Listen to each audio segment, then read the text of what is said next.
ഹലാലായതുപോലും ഫിത്നയാണെങ്കിൽ ഒഴിവാക്കണം. ചില പണ്ഡിതന്മാർ പറഞ്ഞു, ഇപ്പോൾ 2 കല്യാണം കഴിക്കൽ ഇസ്ലാം അനുവദിച്ച കാര്യമാണ്. പക്ഷേ കല്യാണം കഴിക്കുന്ന എന്തിനാണ്?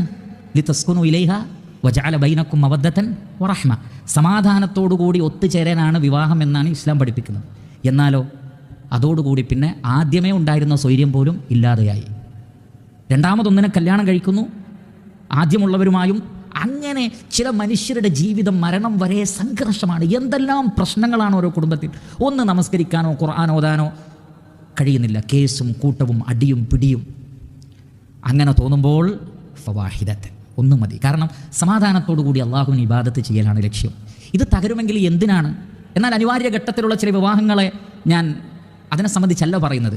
എന്നാൽ ചിലത് മനുഷ്യർ ഹിക്മത്തോടു കൂടി ചെയ്യണം. കാരണം അള്ളാഹുവിന് സമാധാനത്തോടു കൂടി ഇബാദത്ത് ചെയ്യാനുള്ള ഏറ്റവും ഐസറായ വഴികളാണ് ജീവിതത്തിൽ തിരഞ്ഞെടുക്കേണ്ടത് എന്നാണ്.